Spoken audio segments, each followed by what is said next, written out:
إن الحمد لله نحمده ونستعينه ونستغفره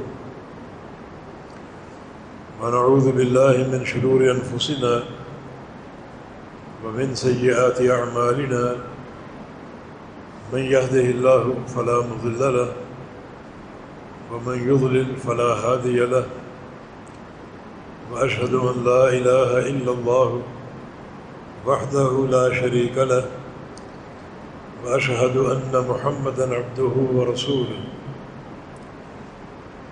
يا أيها الذين آمنوا اتقوا الله حق تقاته ولا تموتن إلا وأنتم مسلمون يا أيها الناس اتقوا ربكم الذي خلقكم من نفس واحدة وخلق منها زوجها وبث منهما رجالا كثيرا ونساء واتقوا الله الذي تساءلون به والأرحام إن الله كان عليكم رقيبا يا أيها الذين آمنوا اتقوا الله وقولوا قولا سديدا يصلح لكم أعمالكم ويغفر لكم ذنوبكم ومن يطع الله ورسوله فقد فاز فوزا عظيما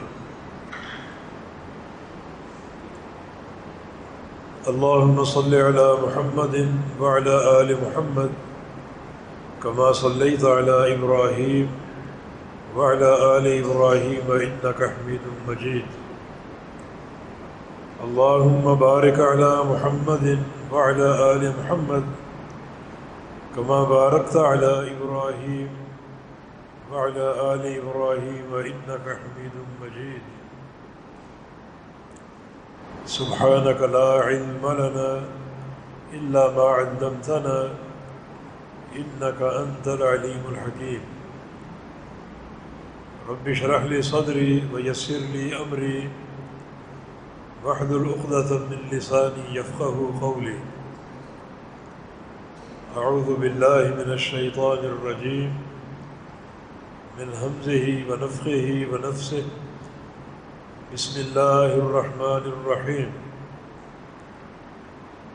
ولله الأسماء الحسنى فادعوه بها وذروا الذين يلحدون في أسمائه سيجزون ما كانوا يعملون وقال رسول الله صلى الله تعالى عليه وسلم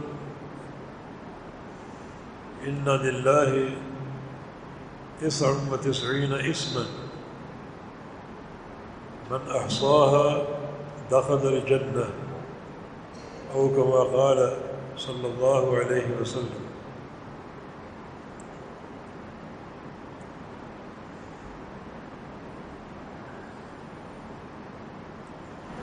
آپ کا یہ پروگرام شرح الاسماء الحسنى بڑا ایک عظیم پروگرام ہے. میں اس پر آپ کو مبارکباد دیتا ہوں اور محترم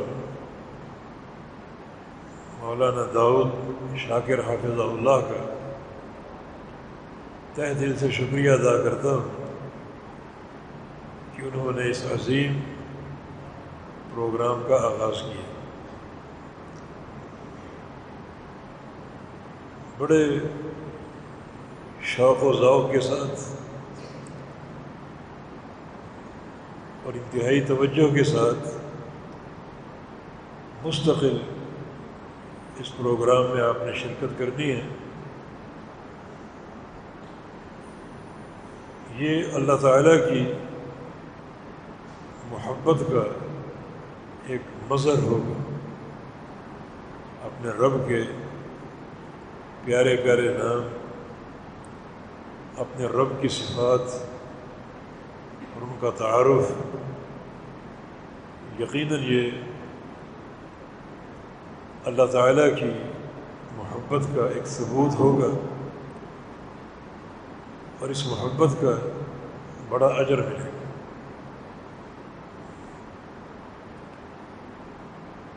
امام سیبویہ رحمہ اللہ جب ان کا انتقال ہوا تو کسی نے انہیں خواب میں دیکھا. امام سیبویہ لغت کے اور نحو کے بہت بڑے امام تھے. کسی نے خواب میں دیکھا، پوچھا اللہ تعالیٰ نے آپ کے ساتھ کیا سلوک کیا؟ انہوں نے جواب دیا جو اللہ رب العزت کا نام ہے اللہ، اس کو میں نے علم الاعلام کہا تھا. علم الاعلام، سارے ناموں میں سب سے بڑا نام. اللہ تعالیٰ نے اسی علم الاعلام نام پر میری بخشش فرما دی، میرے گناہ معاف کر دی. یہ اللہ تعالیٰ کی معرفت کا فائدہ اور اللہ رب العزت کے مبارک ناموں کا ذکر، ان کا فہم اور ان کے مطابق اپنے عقیدے کو استوار کرنا اور مضبوط کرنا، یہ سارے کے سارے فائدے ہیں اسماء حسنہ کو پڑھنے کا اور اس موضوع پر توجہ دینے کا. اس میں آپ نے بلا ناغہ شرکت کرنی ہے.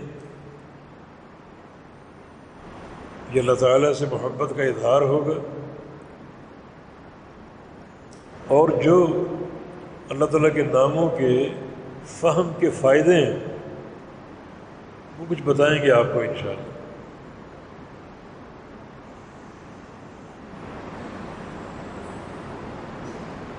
ایمان میں جو سر فہرست بات ہے وہ ہے اللہ تعالیٰ پر ایمان لانا. الایمان ان تؤمن باللہ وملائکتہ وکتبہ ورسلہ والیوم الآخر والقدر خیرہ وشرہ. 6 چیزوں پر ایمان لانا ضروری. اللہ پر، اللہ تعالیٰ کی کتابوں پر، اللہ تعالیٰ کے رسولوں پر، اللہ تعالیٰ کے فرشتوں پر، روز آخرت پر اور تقدیر پر. سر فہرست جو ایمان ہے وہ ایمان باللہ ہے، اور ایمان باللہ کی تکمیل اس وقت تک نہیں ہو سکتی جب تک اللہ تعالیٰ کی توحید کو نہ سمجھا جائے. اللہ تعالیٰ کے ایمان میں یا اللہ پر ایمان رکھنے میں بنیادی نقطہ اللہ تعالیٰ کی توحید ہے، بنیادی مسئلہ جس کی خاطر اللہ رب العزت نے انبیاء کو بھیجا، کتابیں اتاری، مرسلین کو مبعوث کیا. یعنی مسئلہ توحید، اللہ تعالیٰ کو ایک جاننا، اللہ تعالیٰ کو ایک ماننا. اور اس توحید کی 3 قسمیں: توحید ربوبیت، توحید الوہیت اور یہ توحید اسماء و صفات. ربوبیت، الوہیت اور اسماء و صفات. توحید ربوبیت کیا ہے؟ اللہ تعالیٰ کو رب ماننا، خالق اور مالک ماننا. یہ سمجھیں کہ اللہ تعالیٰ کے وہ افعال یا وہ کام جو مخلوقات کے بارے میں ہیں ان سب کو ماننا، یہ توحید ربوبیت ہے. اور بندوں کے سارے افعال جو اللہ تعالیٰ کے لیے ہیں وہ توحید الوہیت ہے. اللہ کے افعال کیا ہیں؟ پیدا کرنا، روزی دینا، کھلانا پلانا، صحت دینا، شفا دینا. یہ اللہ تعالیٰ کے افعال مخلوقات کے تعلق سے جن کو ماننا یہ توحید ربوبیت ہے. بندوں کے افعال کیا ہیں؟ ایک اللہ کی عبادت کرنا، سجدہ کرنا، رکوع کرنا، قیام کرنا، صدقہ اور زکوٰۃ دینا اللہ تعالیٰ کے لیے. یہ سارے امور جو ہیں یہ توحید الوہیت ہے. اللہ تعالیٰ رب ہے. ربوبیت میں 3 چیزیں ہیں.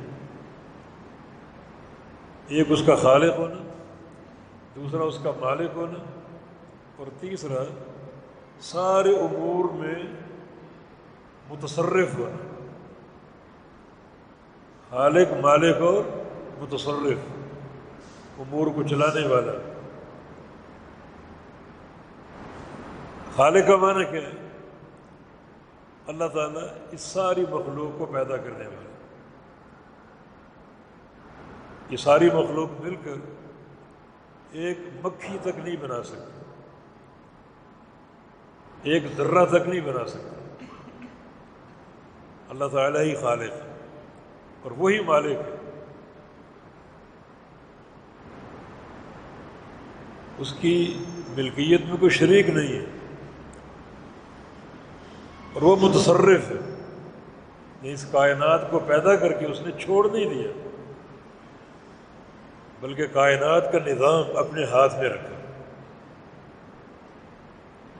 یہ نہیں کہ پیدا کر کے چھوڑ دیا اب جو مرضی کرو ہمارا کام ختم ہو گیا. نہیں، یہ سارا نظام اپنے ہاتھ میں رکھا. اب ایک قطرہ بھی اگر گرے گا بارش کا اللہ کے امر سے گرے گا. ایک پتا بھی جھڑے گا اللہ کے امر سے جھڑے گا. ایسا اس کا تصرف ہے. اسی کا اختیار ہے انسان کے دلوں پر، آنکھوں پر، کانوں پر، ہاتھوں پر، سارے امور پر اللہ تعالیٰ کا تصرف ہے. وہ مدبر، پوری کائنات کے امور کو سنبھالنے والا، چلانے والا، تدبیر کرنے والا. یہ توحید ربوبیت ہے. اور توحید الوہیت ہر قسم کی عبادت کا اللہ مستحق. یعنی بندوں کے وہ کام جو اللہ تعالیٰ کے لیے انجام دیتے ہیں وہ سارے کام توحید الوہیت کے زمرے میں آتے ہیں. نمازیں پڑھنا، روزے رکھنا، حج کرنا، صدقہ اور زکوٰۃ دینا، رکوع ہے، سجود ہے، یہ بندوں کے افعال ہیں اللہ تعالیٰ کے لیے. ان افعال کے انجام دہی یہ توحید الوہیت ہے. یعنی اللہ رب العزت اکیلا ان سارے افعال کا مستحق ہے. سجدے کے لائق وہ ہے، حج اس کے لیے ہے، نماز اس کے لیے ہے، روزہ اس کے لیے ہے. یہ سب توحید الوہیت ہے. اور تیسری قسم توحید اسماء و صفات، اللہ تعالیٰ کے ناموں کی توحید اور اس کی صفات کی توحید. جیسے وہ الوہیت میں اکیلا ہے، ربوبیت میں اکیلا اور یکتا ہے، ایسے ہی وہ اپنے سارے ناموں میں اور ساری صفات میں اور سارے افعال میں اکیلا، کوئی اس کا شریک نہیں. کوئی اس کا شریک نہیں، اکیلا ہے، یکتا ہے، متفرد ہے، کوئی شریک نہیں اس کا. تمام ناموں اور تمام صفات. اب اس پر بڑی تفصیلی بات ہو سکتی ہے. آج کچھ طبیعت بہتر نہیں ہے. جو ہم نے آیت کریمہ پڑھی ہے جس کے 4 جملے ہیں انہی پر فی الحال آج بات کر لیتے ہیں.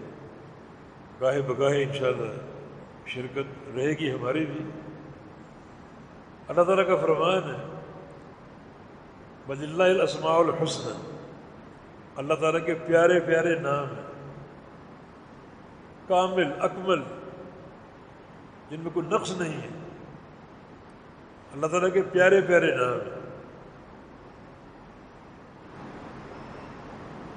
تو اس آیت کریمہ نے ہمیں خبر دی کہ اللہ تعالیٰ کے نام ہیں. ان ناموں کی توحید چاہیے. توحید کا معنی یہ ہے کہ اللہ ان سارے ناموں میں اکیلا ہے، کوئی اس کا شریک نہیں، یکتا. جو اس کے نام ہیں، جو اس کی صفات ہیں اور جو اس کے افعال ہیں، ان سب میں وہ اکیلا، کوئی اس کا شریک نہیں. یہ توحید اسماء و صفات، کوئی اس کا شریک نہیں، اور ناموں پر ایمان لانا فرض ہے۔ اللہ تعالیٰ کے سارے نام یا ساری صفات جو ہیں، بالخصوص اللہ تعالیٰ کے نام، یہ توقیفی ہیں۔ توقیفی کا معنی اللہ تعالیٰ کے ناموں کے تعلق سے ان ناموں کو ماننا ضروری ہے جو اللہ نے بیان کیے اور اللہ کے رسول نے بیان کیے۔ اللہ تعالیٰ کا کوئی نام اپنی عقل سے نہیں رکھ سکتے، اپنے ذہن سے نہیں رکھ سکتے، یہ سارے نام توقیفی ہیں۔ کچھ لوگ اللہ کو خدا کہتے ہیں، یہ ثابت نہیں ہے، عربی لفظ نہیں ہے، فارسی لفظ ہے۔ ہم اللہ کا نام کیسے رکھیں؟ اور غلطی یہ ہے اس بارے میں کہ وہ لفظ خدا کو اللہ کا مترادف سمجھتے ہیں، یہ بڑی غلطی ہے۔ اللہ کا مترادف کوئی لفظ ہو ہی نہیں سکتا، مترادف کا معنی ہم معنی، کوئی لفظ ہو ہی نہیں سکتا۔ پوری دنیا اکٹھی ہو جائے، انسان بھی، جن بھی، ملائکہ بھی، اور انسانوں میں بڑے بڑے شعراء گزرے، بڑے بڑے اصحاب الکلام گزرے، نثر نگار گزرے، بڑے بڑے ادیب گزرے، سارے جمع ہو گئے، اور سارے جمع ہو کر لفظ اللہ کا ترجمہ کرنے بیٹھ جائے، نہیں کر سکتے۔ یہ کہاں کی بات ہے کہ یہ خدا اللہ کا مترادف، اللہ کا ہم معنی ہے؟ اللہ تعالیٰ نے یہ نام نہیں رکھا، یہ نام ہم نے ایجاد کیا، ہماری اختراع ہے، فارسی لفظ ہے، عربی لفظ نہیں ہے۔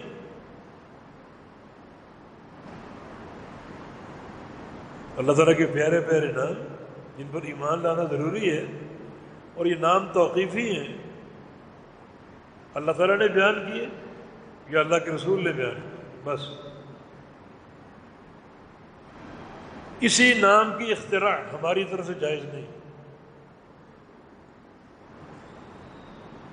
تو یہ لفظ خدا ہماری زبان پر نہیں ہونا چاہیے بطور نام کے۔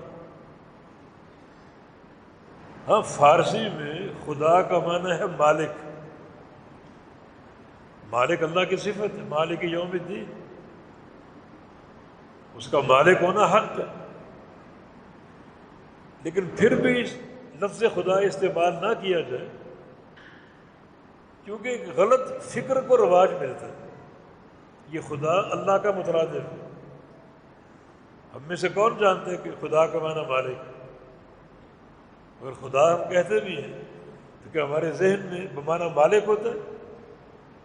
ذہن میں یہ ہوتا ہے یہ اللہ کا ہم معنی ہے، اللہ کا ترجمہ ہے، یہ اللہ تعالیٰ اللہ کا مترادف ہے۔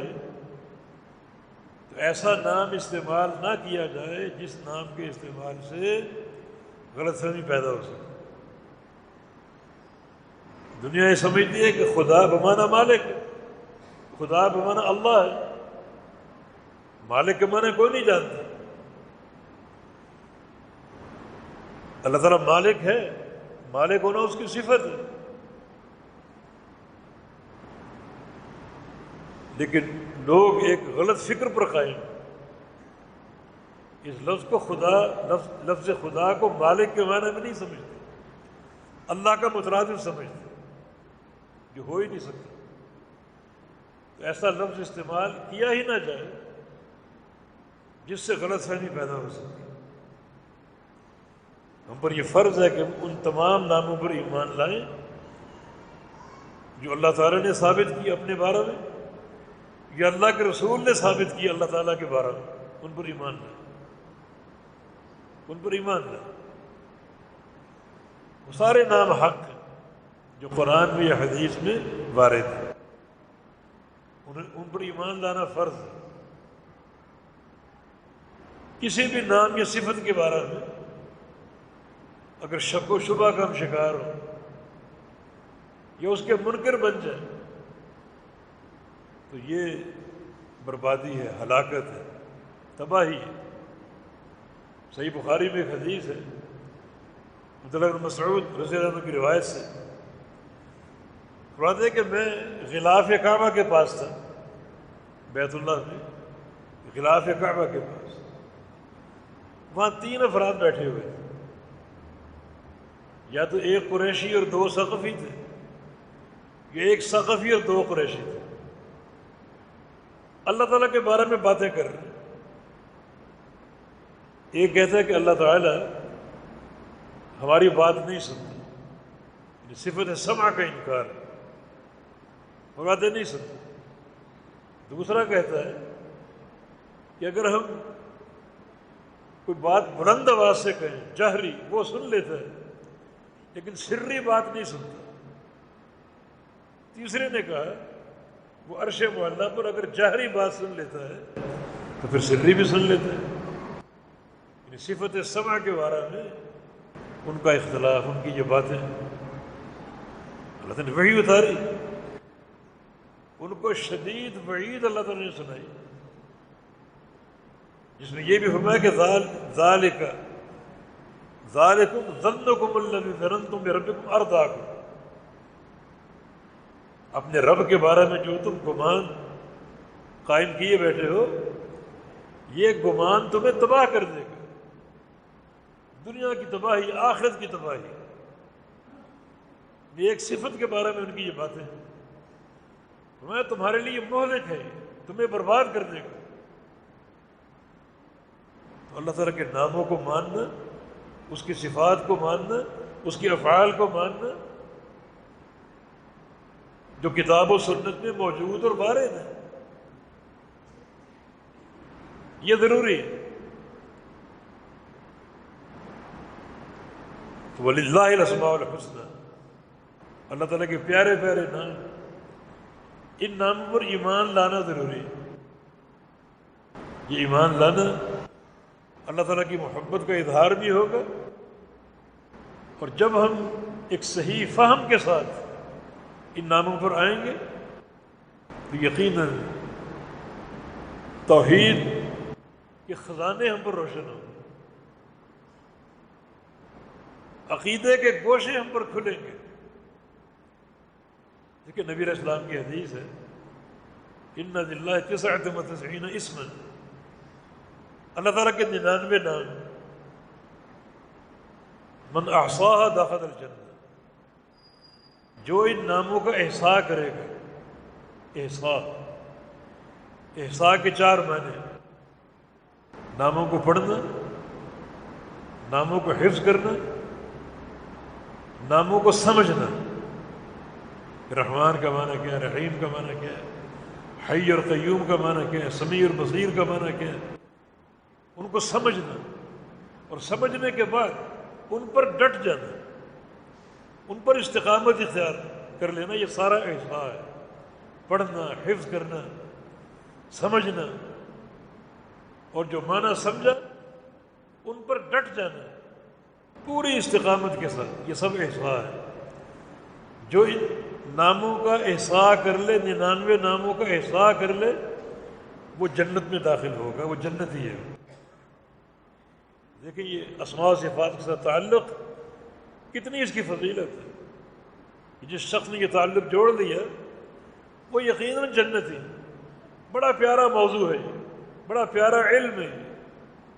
اس علم کا معلوم اللہ کی ذات ہے، تو علم کا شرف اس کے معلوم سے ہوتا ہے، علم کا شرف اس علم کی تفاصیل سے ہوتا ہے۔ اس علم کا معلوم اللہ کی ذات ہے۔ اللہ تعالیٰ کے ناموں کو پڑھنا، سمجھنا، یاد کرنا، سمجھنا، اور سمجھ کر اس پر ڈٹ جانا، یقیناً یہ ایک انسان کے جنتی ہونے کی دلیل ہے۔ وہ انسان جنت میں داخل ہو۔ وَلِلَّهِ الْأَسْمَاءُ الْحُسْنَى، اللہ تعالیٰ کے پیارے پیارے نام، ان ناموں کے ساتھ تعلق جوڑو، ان ساری صورتوں کے ساتھ، فہم بھی ہو، اور فہم ہونے کے بعد ان پر پوری طرح ڈٹ جائے. یہ فائدہ ہے ان ناموں کو پڑھنے کا، پوری طرح ڈٹ جائے. یہ نام توحید کی بنیاد ہے، توحید کی کنجی ہیں جس سے توحید کے خزانے کھلتے ہیں، توحید کے خفیہ گوشے روشن ہوتے ہیں. مثال کے طور پہ اللہ تعالی عالم الغیب والشہادہ ہے، عالم الغیب والشہادہ، ہر چیز کو جاننے والا. غیب ہو اس کو بھی جانتا ہے اور چیز حاضر ہو اس کو بھی جانتا ہے. یہ حاضر اور غیب ہو نا ہمارے لحاظ سے، اللہ تعالیٰ سے کوئی چیز غیب نہیں. ہم سے جو چیز غیب ہے اللہ اس کو جانتا ہے، جو چیز ہمارے سامنے اللہ اس کو جانتا ہے. اللہ عالم الغیب والشہادہ، ایسا عالم الغیب والشہادہ ہے کہ آسمانوں اور زمینوں میں ایک ذرہ بھی اس سے مخفی نہیں ہے. ایک ذرہ بھی، ایک ذرہ بھی اس سے اوجھل نہیں ہے. سمندروں کی تہہ میں کوئی ذرہ ہو اللہ اس کو جانتا ہے، پہاڑوں کے دامن میں کوئی ذرہ ہو اللہ اس کو جانتا ہے. دن ہو رات ہو اللہ تعالیٰ دیکھتا بھی ہے جانتا بھی ہے.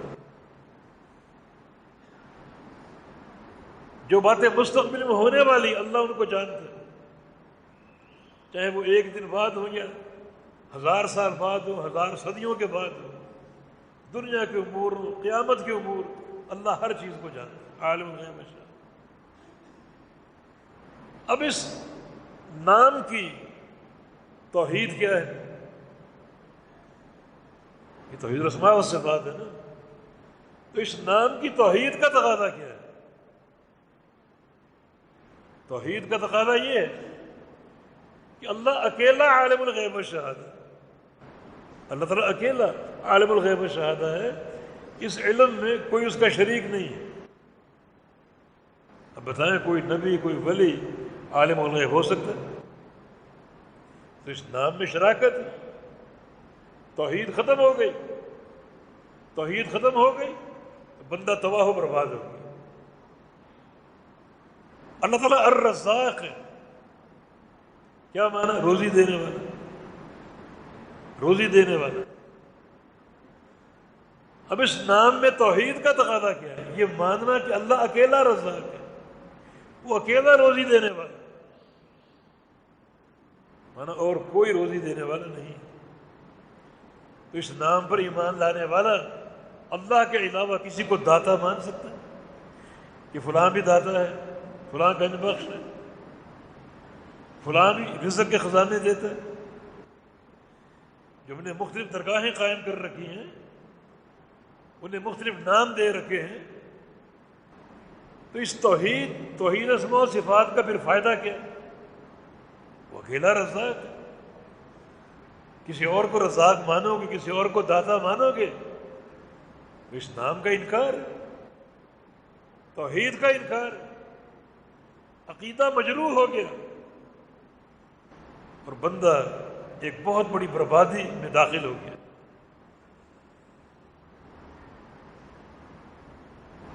تو کتنا عظیم فائدہ ہے جب ان ناموں کو آپ نے پڑھ لیا، سمجھ لیا، تو اب ان پر قائم ہو جاؤ، ڈٹ جاؤ. من احصاها دخل الجنہ، جو ان ناموں کا احصاء کرے گا وہ جنتی. احصاء میں یہ لازمی معنی ہے کہ اللہ تعالیٰ کے ناموں کو سمجھ کر ان پر قائم ہو جائے. پہاڑ ہل جائیں، آپ کا عقیدہ نہ ہلے،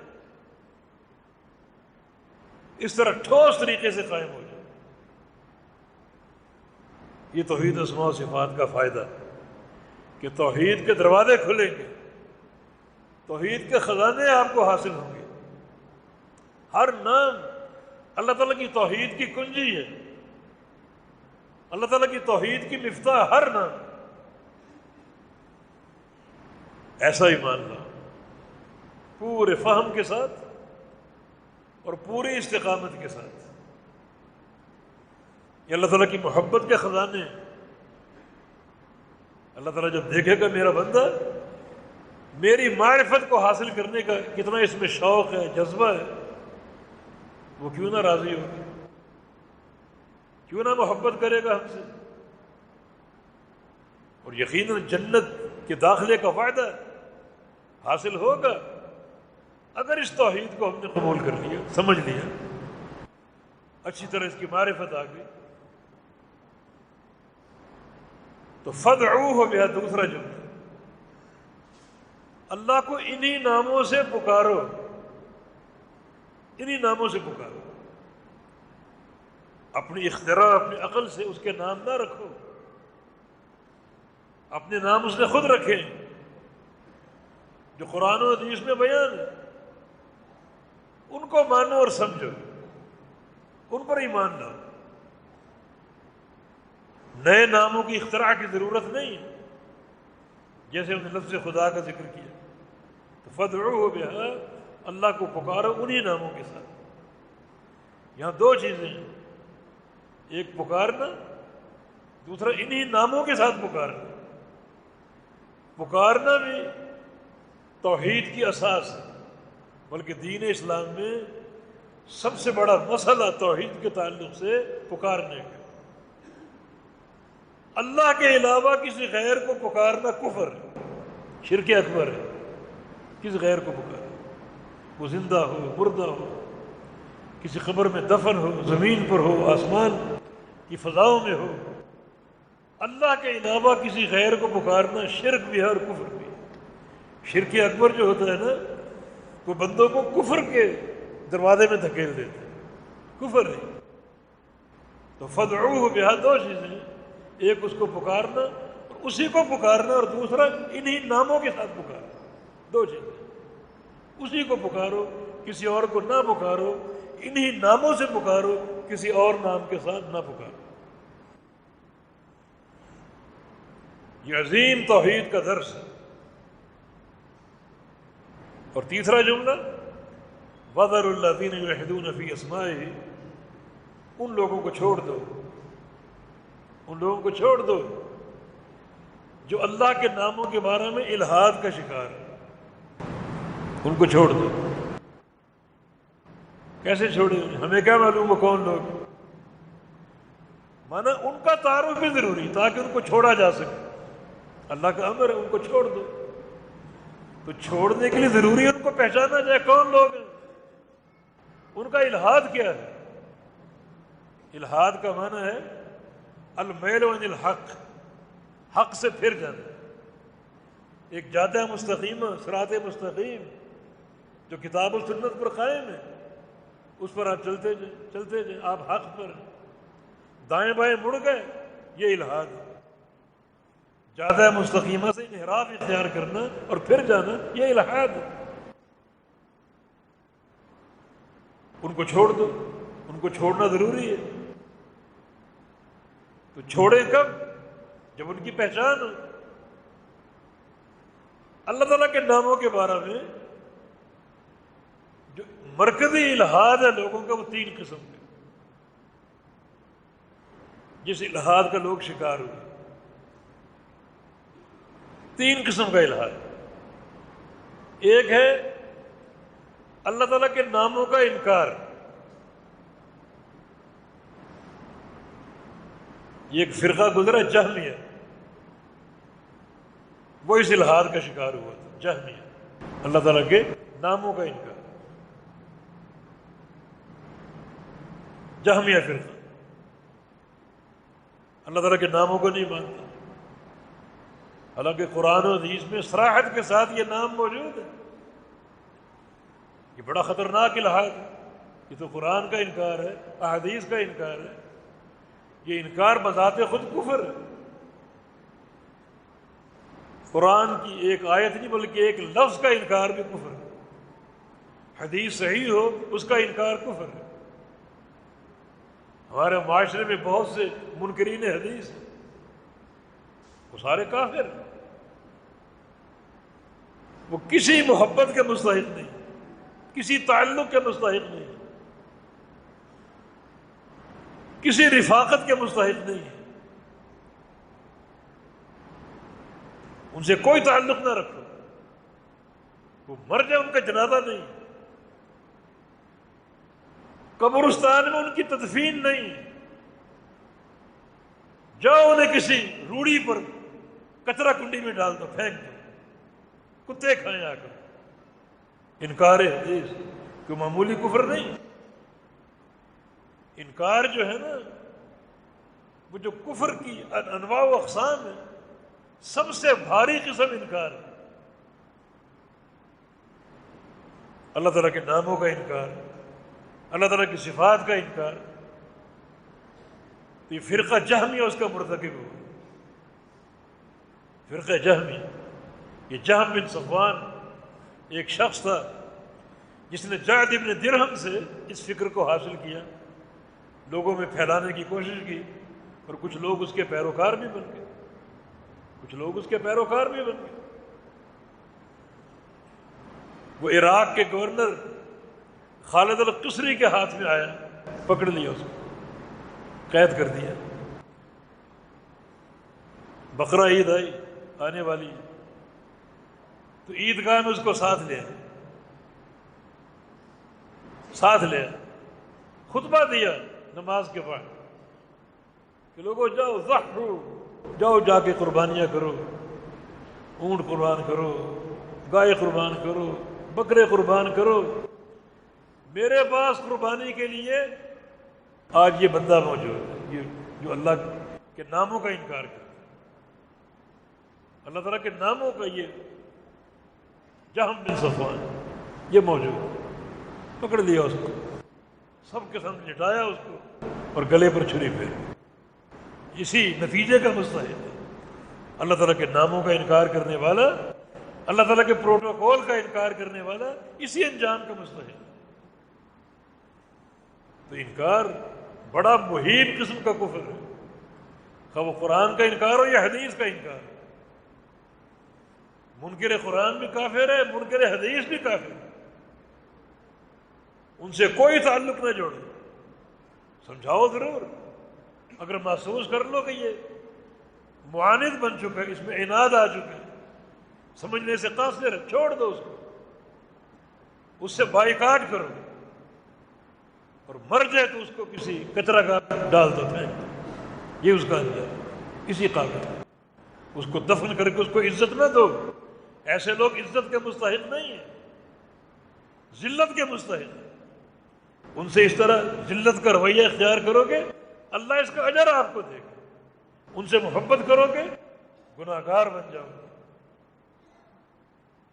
جس قدر ان سے نفرت کرو گے اس قدر اجر ملے گا، اور محبت کرو گے تو گناہ ملے گا۔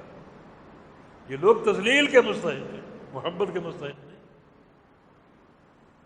تو انکار،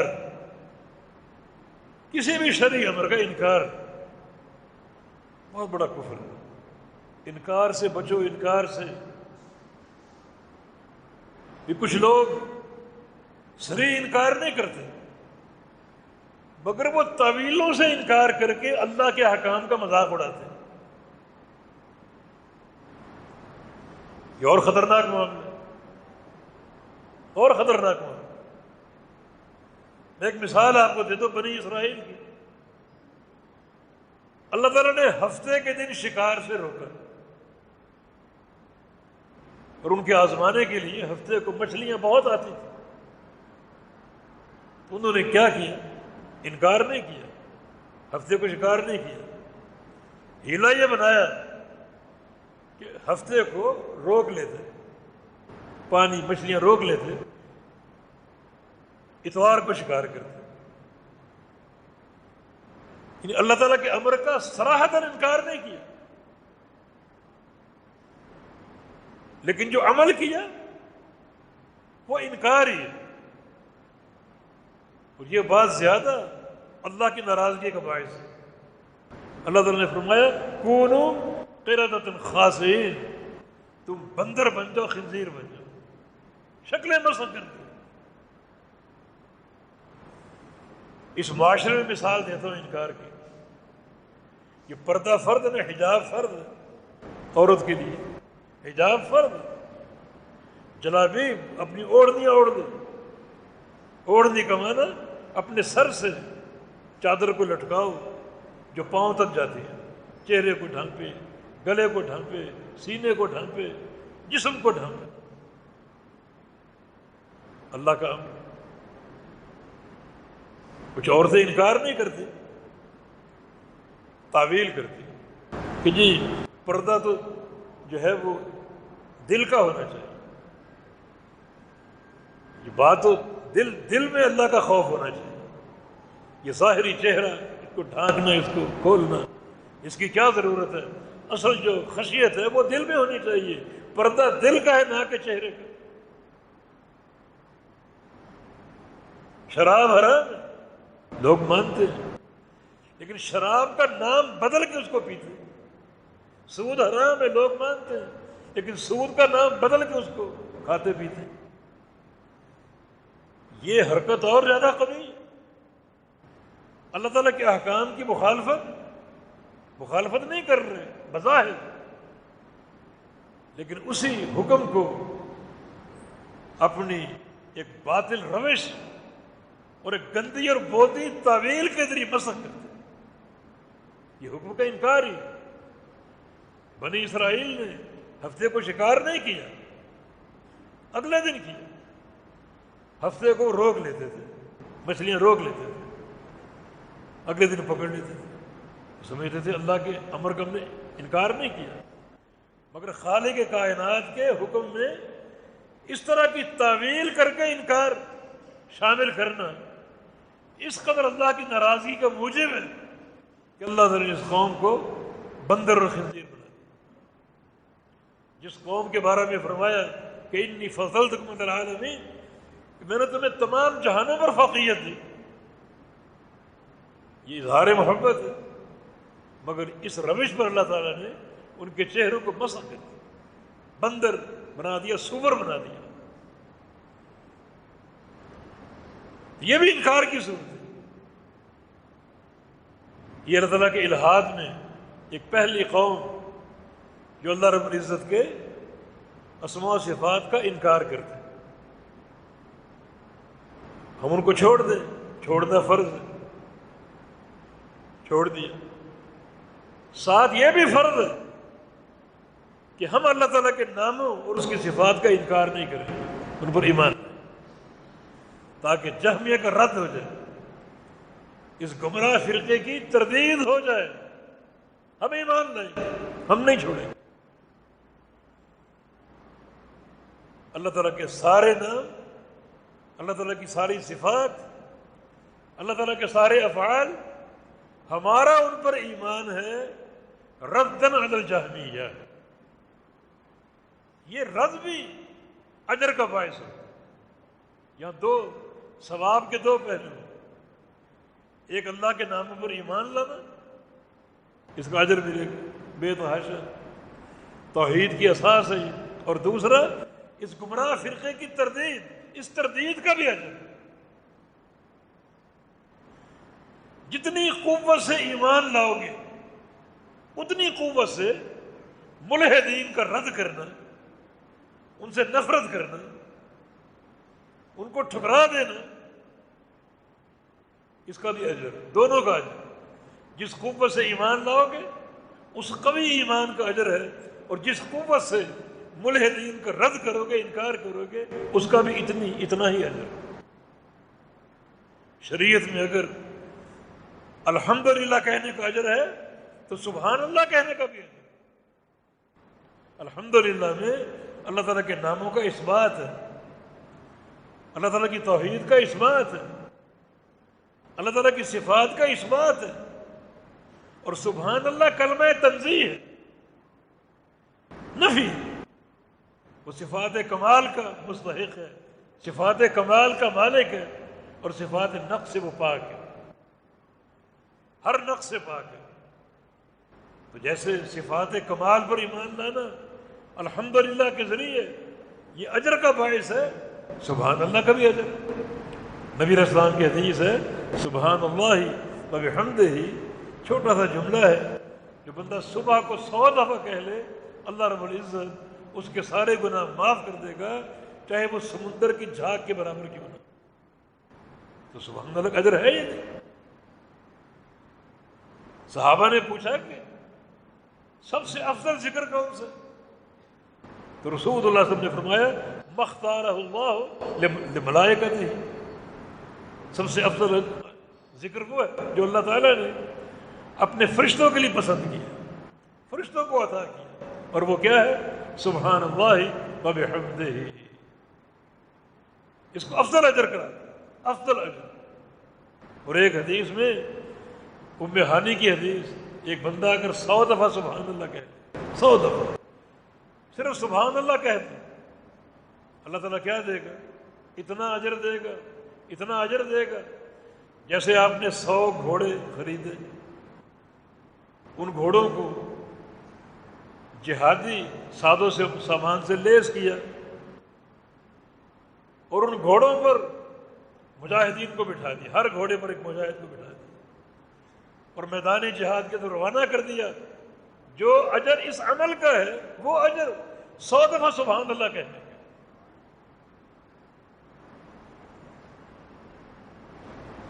تو اسماء و صفات کے ساتھ تعلق اس گہرائی سے اختیار کرو، اللہ تعالیٰ کے ناموں پر ایمان پوری قوت کے ساتھ، اور ان ناموں کا انکار کرنے والا اس کا رد پوری قوت کے ساتھ۔ ایمان کا اجر ملے گا اور رد کا اجر بھی ملے گا، ان سے نفرت کا اظہار اس کا بھی اجر ملے گا۔ تو وَذَرُوا الَّذِينَ يُلْحِدُونَ فِي أَسْمَائِهِ، جو اللہ کے ناموں میں الحاد کا شکار، ان کو چھوڑ دو، جو الحاد کا شکار ان کو چھوڑ دو۔ یہ الحاد کی پہلی صورت۔ تمہارا ایمان کیا ہونا چاہیے؟ ہمارا عقیدہ کیا ہونا چاہیے کہ یا اللہ جو جو نام تو نے اپنی کتاب میں اتارے، جو جو نام تیرے پیغمبر کی احادیث میں ہیں، ہمارا ان پر ایمان۔ جو تیری صفات تیرے قرآن میں ہیں، تیرے پیغمبر کی حدیث میں، ہمارا ان پر ایمان۔ جو تیرے افعال، اللہ تعالیٰ کے افعال بھی ہیں، کام بھی ہیں، مثلا آدھی رات کے بعد اس کا اترنا آسمان اول پر، یہ اس کا فعل ہے۔ خلق پیدا کرنا اس کا فعل ہے، رزق روزی دینا اس کا فعل ہے۔ ان سارے افعال پر ایمان، سارے افعال پر ایمان۔ یہ تقاضا ہوا ہمارا ایمان ہے۔ اور جو لوگ ان اسماء و صفات کا رد کرتے ہیں، انکار کرتے ہیں، ہمارا ان سے کوئی تعلق اور کوئی واسطہ نہیں، ہم ان سے متنفر ہیں، کوئی تعلق۔ دوسرا الحاد، دوسرا الحاد کیا ہے؟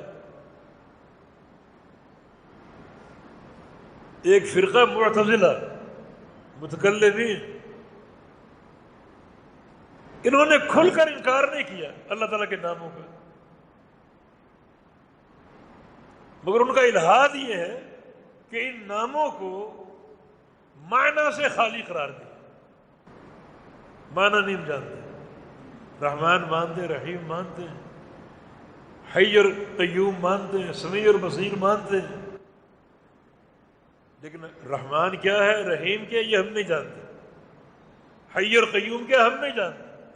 یہ سارے نام حق ہیں، کتاب و سنت میں موجود ہیں، مگر ہر نام معنی سے خالی ہے۔ یہ کیسا عقیدہ؟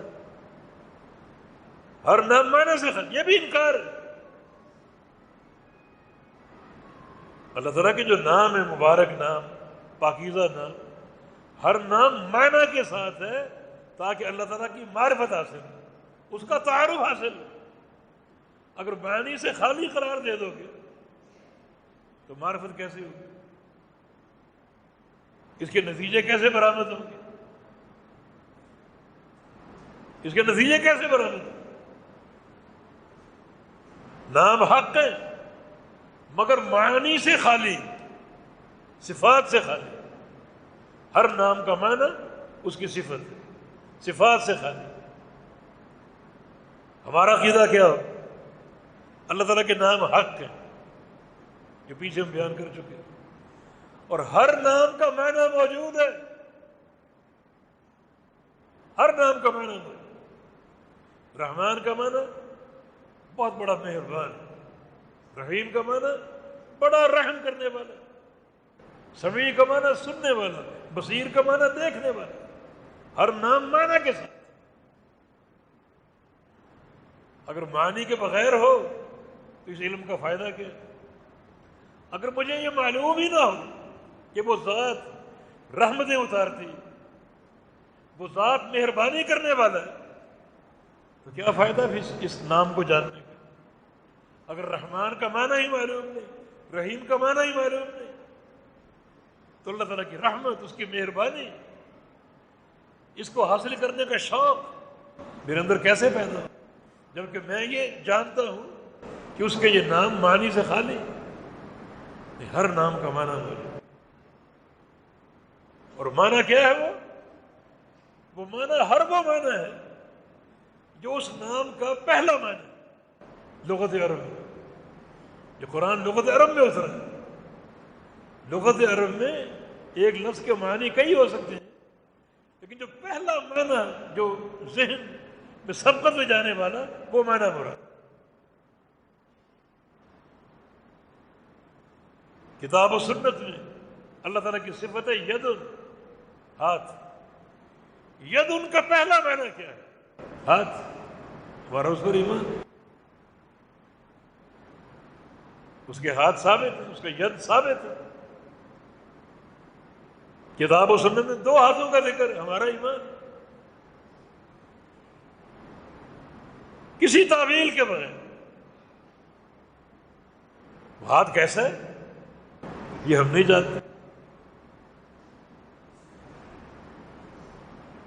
جیسا اس کے لائق ہے۔ کیا ہمارے جیسا ہے؟ نہیں، کیونکہ وہ ذات تشبیہ سے پاک ہے، وہ ذات تشبیہ سے پاک ہے۔ تو اس طرح ہر نام پر، ہر صفت پر ایمان لاؤ، معنی کی معرفت ہو اور کیفیت اللہ کے سپرد ہو، بس۔ رحمان الرحیم کیا ہے؟ رحم کرنے والا، مہربانی کرنے والا۔ ہمارا ایمان اس معنی کو تسلیم کرتے ہیں۔ مہربانی کیسے کرتا ہے، رحمت کیسے کرتا ہے؟ جیسا اس کے لائق۔ کیفیت ہم نہیں جانتے، کیفیت ہے ہمیں معلوم نہیں، صرف اللہ ہی جانتا۔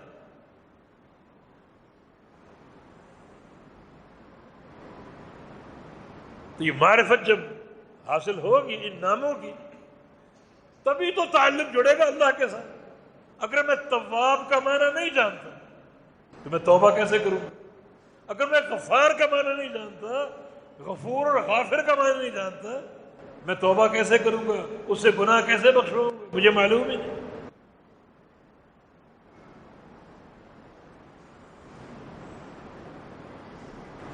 اگر رزاق کا معنی معلوم نہیں، روزی دینے والا، تو میں روزی کس سے مانگوں گا؟ یہ سارے نام معنی کے ساتھ ہیں۔ یہ معتزلہ فرقہ اس نے ناموں کو تو مان لیا، مگر ہر نام کو معنی سے خالی قرار دیتے۔ ان کے ذہن میں بت یہ ہے کہ ان معنی کو مان لیا، تشبیہ لا دے معنی، خالق اور مخلوق کے مابین تشبیہ لا دے معنی۔ تشبیہ کی کوئی صورت نہیں۔ اس باب میں داخل ہونے سے قبل قرآن کی ایک آیت اپنے ذہنوں میں بٹھا لیں، لیس کمثلہ شیء وہو السمیع البصیر۔ یہ دو جملے، دو قاعدے ہیں اسماء و صفات کے بارے میں، اس جیسی کوئی چیز نہیں۔ مانا وہ ذات تشبیہ سے پاک، تشبیہ سے پاک ہے، اس کی صفات حق ہے، اس کی صفات ثابت ہے، اس کے نام ثابت ہے، مگر تشبیہ سے پاک ہے۔ وہ سمیع البصیر میں اس کا سمیع ہونا، بصیر ہونا ثابت ہے۔ ناموں کا اثبات بھی ہو گیا، تشبیہ کی نفی بھی ہو گئی۔ یہ دو بڑے مرکزی قاعدے ہیں، اثبات بلا تشبیہ و تنزیہ بلا تعطیل۔ اثبات بلا تشبیہ و تنزیہ بلا تعطیل، کہ اس کا ہر نام ثابت ہے مگر تشبیہ سے پاک ہے، اور وہ نقائص سے پاک ہے، ایسا پاک کہ تعطیل سے وہ پاک ہے، اس میں تعطیل نہیں، ناموں کا انکار نہیں، تنزیہ کا معنی انکار نہیں، تنزیہ حق ہے مگر اس کا معنی انکار نہیں، اس بات حق ہے اور اس کا معنی تشبیہ نہیں، اس بات بلا تشبیہ و تنزیہ بلا تعطیل۔ ان آیتوں سے یہ دو قاعدے بڑے مرکزی حاصل ہوتے ہیں۔ تو اس الحاد کا انکار کرنا ضروری ہے۔ تیسرا الحاد تشبیہ کا، اللہ تعالیٰ کے ناموں کو مانو، اس کی صفات کو مانو، مگر تشبیہ کے عقیدے کے ساتھ کہ اللہ رب العزت کے نام، اس کے صفات، اس کے افعال نعوذ باللہ مخلوق کے افعال اور صفات کے مشابہ ہیں۔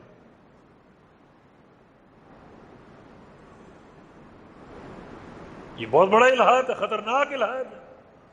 ایک فرقہ مشبہہ گزرا ہے، یہ تشبیہ کا قائل ہے، تمثیل کا قائل ہے۔ لیس کمثلہ شیء، وہ ذات تمثیل سے پاک ہے، تشبیہ سے پاک ہے، اس کا کوئی مثل نہیں ہے، کوئی اس کے مشابہ نہیں ہے۔ بھلا مخلوق خالق کے مشابہ کیسے ہو سکتی؟ مخلوق خالق کے مشابہ ہو، مخلوق خالق کے مماثل ہو، بہت بڑا الحاد ہے۔ اب کیسے ایمان لائیں؟ اب ترتیب کیا ہے؟ اللہ تعالیٰ کے نام حق اور ثابت ہے، جو کتاب و سنت میں موجود ہے، ہمارا ان پر ایمان ہے، جہمیہ پر رد ہے۔ ہر نام معنی کے ساتھ ہے، کوئی نام معنی سے خالی نہیں، یہ معتزلہ اور متکلمین پر رد ہے۔ اور اللہ رب العزت ان سارے ناموں میں مخلوقات کی تشبیہ اور تمثیل سے پاک ہے۔ یہ مشبہہ کر رہا ہے، ایک طرف ایمان ہو، ایک طرف گمراہ فرقوں کا انکار ہو، ایک طرف اثبات ہو اور ایک طرف جو ملحدین ہیں ان پر رد ہو اور ان کا انکار ہو۔ جس قوت کے ساتھ ایمان لاؤ گے اسی قوت کے ساتھ ان کا انکار کرو۔ چوتھا گروہ الحاد کی چوتھی صورت تعویل۔ بت وہی تشبیہ ہے کہ تشبیہ لازم نہ ہے، اللہ تعالیٰ کے ناموں میں تعویل کرو اور اپنی مرضی کا بنانے کی کوشش کرو۔ بقول بعض کہ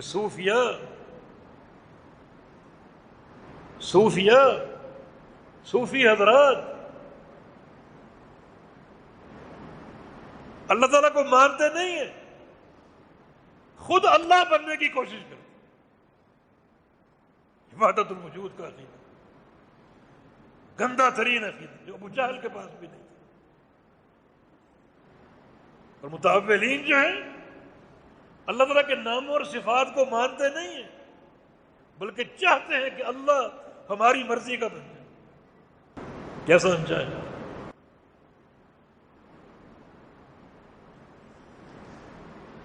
چنانچہ بیشتر اس کے ناموں اور صفات میں تعویل کی گئی، اور وہ تعویل حقیقت میں انکار ہی۔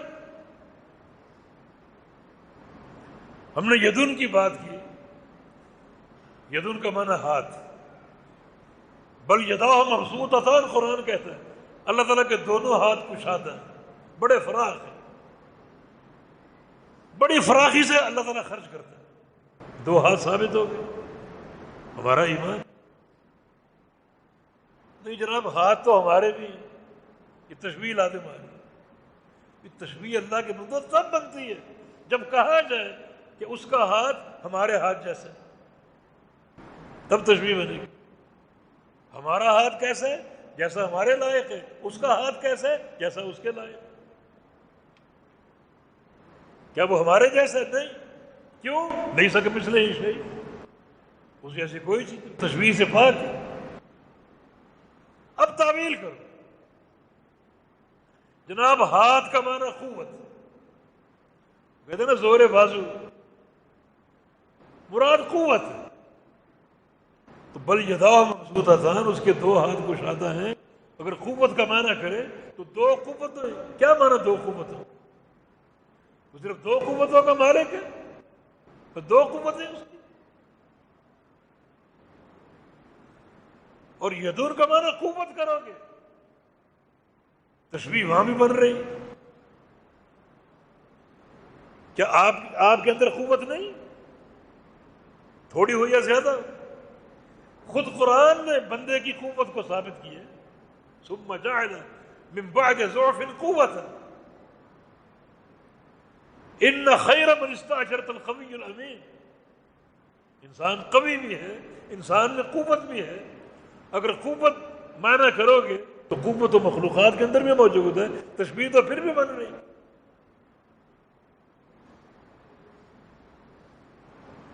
جہاں کہتے نہیں بندوں کی قوت ویسی جیسے بندوں کے لائق، اور اللہ کی قوت جیسی اللہ کے لائق.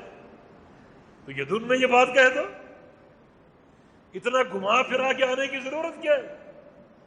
اللہ کا ید، اس کی صفت ید حق ہے، ثابت ہے، کیسا ہے؟ جیسا اللہ کے لائق ہے. مخلوق کا بھی ہاتھ ہے، کیسا ہے؟ جیسے مخلوق کے لائق. تشبیہ کی کیا ضرورت؟ کیا ہاتھی کا پاؤں اور چونٹی کا پاؤں ایک ہے؟ حالانکہ دونوں مخلوق ہیں. سورج کی روشنی اور اس بتی کی روشنی ایک ہے، حالانکہ دونوں مخلوق ہیں. تشبیہ تو مخلوقات کے بیچ نہیں، خالق اور مخلوق میں کیسے ہو سکتی؟ عافیت کا راستہ یہ ہے کہ اس کے اسماء و صفات کو مانو کسی تعویل کے بغیر. اللہ تعالیٰ نے جو چیز اپنے بارے میں ثابت کی، اس کے رسول نے جو بات اس کے لیے ثابت کی، اس پر ایمان لے. ان تکلفات کی اور تعویلات کی ضرورت کیا ہے؟ مقصد وہ جو ابن قیم نے کہا کہ یہ لوگ چاہتے ہیں کہ اپنی مرضی کا الہ کھڑا کریں، اپنی مرضی کا الہ قائم کریں. بڑا تشویشناک عقیدہ ہے، بہت بڑی گمراہی ہے، الہاد ہے. اللہ تعالیٰ نے اپنے بارے میں جو بات کہہ دی اس بات کو مان لو، اس پر ایمان لے.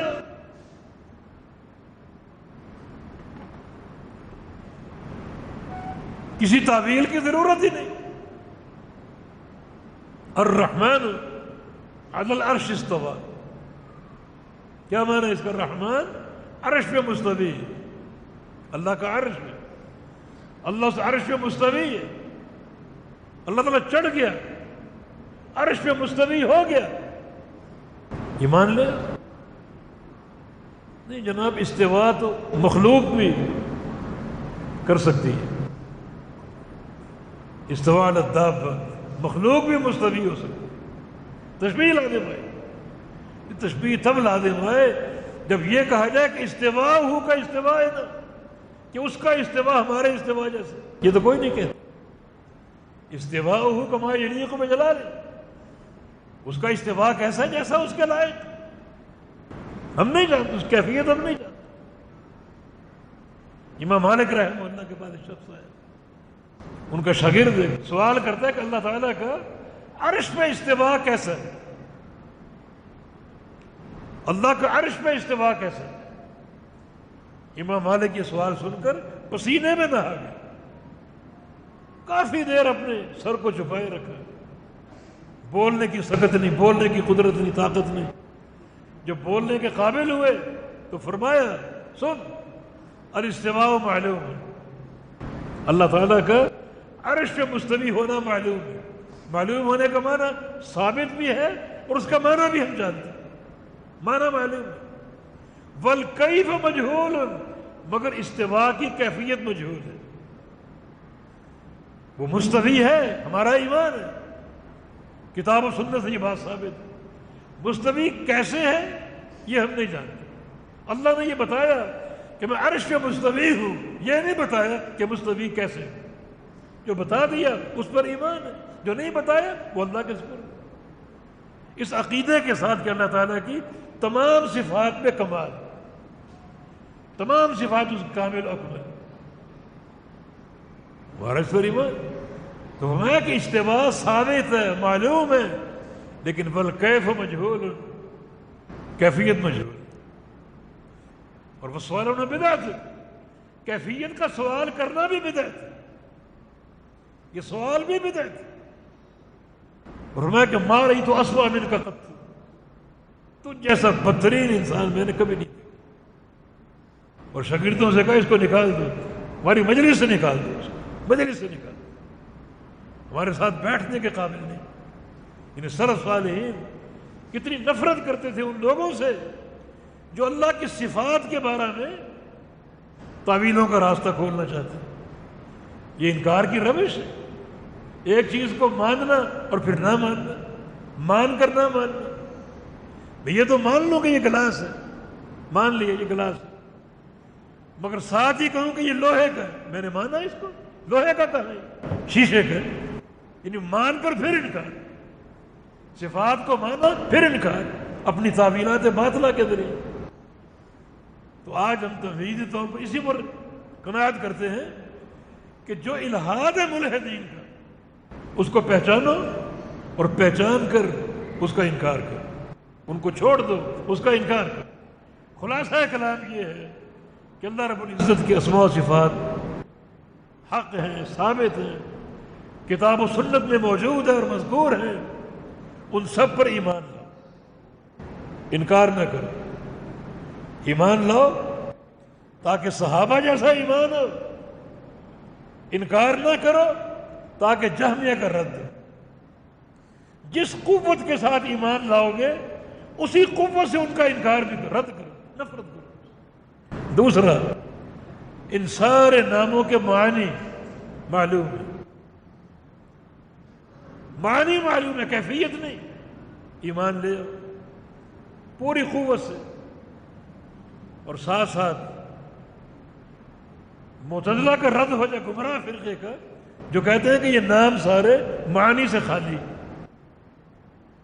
تیسرا، اللہ تعالیٰ کے سارے نام حق ہیں، ہمارا ان پر ایمان ہے، کسی تشبیہ کے بغیر، وہ ذات کسی اعتبار سے کسی مخلوق کے مشابہ ہے، تشبیہ سے پاک، تاکہ مشبہ فرقے کا رد ہو۔ اور چوتھا، یہ سارے ناموں پر ہمارا ایمان ہے، کسی تعویل کے بغیر۔ تعویل کا معنی اپنی مرضی کا الہ قائم کرنا، اپنی مرضی کی صفات اس کے اندر پیدا کرنا۔ تو ان پوری قوت کے ساتھ ایمان بھی ہو اور پوری قوت کے ساتھ ملحدین کا انکار بھی ہو۔ آخری ٹکڑا کیا ہے؟ سیجزون ما کانوا یعملون، جو تم عمل کرتے ہو ان قریب اس کا بدلہ دیے جاؤ گے۔ اللہ تعالیٰ کے ناموں کے بارے میں جو تمہاری فکر ہے، جو تمہارا عقیدہ ہے، اس کا بدلہ ملے گا۔ عقیدہ اگر اچھا ہے، سلفی عقیدہ ہے، تو جنت کے وعدے ہیں، اور عقیدے میں بگاڑ ہے، الحاد ہے، فساد ہے، تو پھر جہنم۔ انکار تو ہے ہی کفر، انکار تو کفر ہے۔